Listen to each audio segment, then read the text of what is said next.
America election news. A Trump crazy index exists. Trump is getting crazy, or am I alone? How is a congenital liar, convicted felon, con man, fraud, and emotionally and psychologically unstable man still in a tight fight for the presidency? As crazy as it sounds, crazy is another White House heartbeat. No doubt, Trump rallies are becoming stranger. One of his supporters assaulted a reporter at the Johnstown, Pennsylvania, rally August 31st. Trump encouraged the man as security attacked him on video. Trump termed the attack beautiful. He replied, "That's okay. That's okay." No, he supports us. Trump asked, "Is there anywhere that's more fun to be than a Trump rally?" as the audience roared as police carried the man away, according to the Associated Press. Of all, Trump has long criticized the media, any media organization that doesn't bend to him.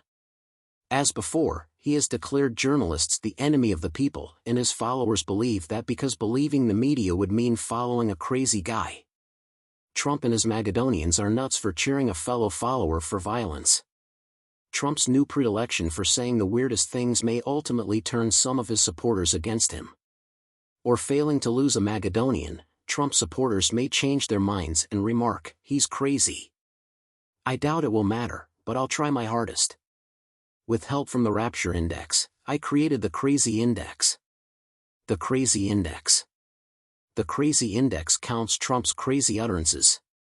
A coherent indicator incorporates these comments. The Crazy Index measures Trump's deranged rhetoric's growing threat. The Dow Jones Industrial Average of Bizarre Utterances, the Bizarre Index, shows Trump's mental decline. Trump's recent wild comments are in 35 categories on the Wild Index. Category numbers range from 1 to 5. The category scores higher for crazy statements. Trump's crazy meter score would be 175 if he made fives in all 35 areas. All politicians lie, exaggerate, or embellish. American politics average 20%. A 35 score. The higher the number, the faster the Republican nominee is becoming too crazy to be president. I'll take a baker's dozen of crazy immigration. Why did millions of individuals come into our country from prisons, jails, mental institutions, and mad asylums? It's a mental institution on steroids. That's it. Trump once called immigration poisoning the blood of Americans. Nobody missed Nazi language. Hitler provided a symbolic rebirth, a symbolic change of lineage from the Hebrew prophets as the spiritual forebears of Christianity. He renounces this ancestry in a materialistic approach by voting himself and his lodge a separate bloodstream from that of the Jews. Trump was already mad when he started his presidential run, stating that Mexico sends the weakest delegation. They're sending troublemakers who bring their issues with them. They bring medications. They bring criminality. They rape. Magnets. Trump told a bizarre magnet story at an Iowa event. "Consider magnets," he continued. "I only know that if I drop a glass of water over magnets, they will die. Why not John Deere? Why not hire John Deere? You like John Deere? I like John Deere." Meidos Touch editor-in-chief Ron Filipkowski said, "Dementia Trump is riffing on his magnets in a water story, then tries to pander to the Iowa audience by bringing John Deere into the story because what's in his head to repeat in IA over and over is John Deere, and the whole deal just short-circuits into an addled, sweaty."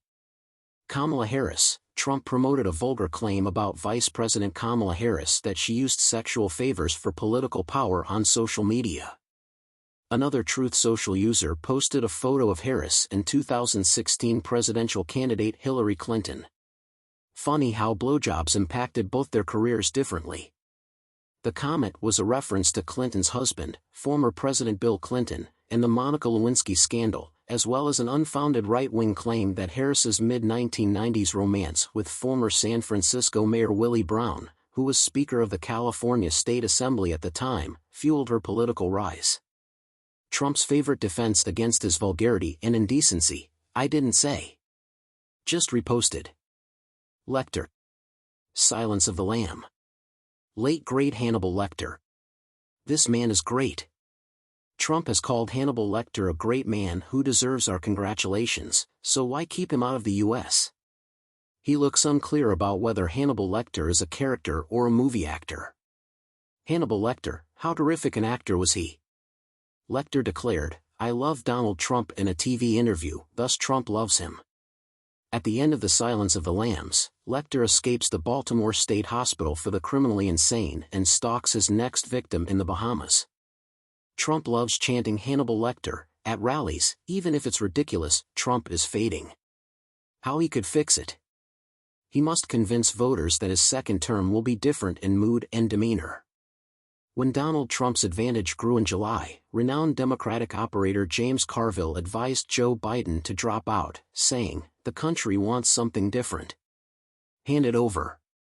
Democrats took that advice, and a month later, Trump behind most surveys. Politics can change quickly. However, this should not happen.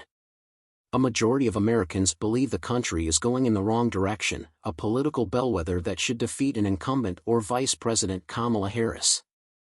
And polls.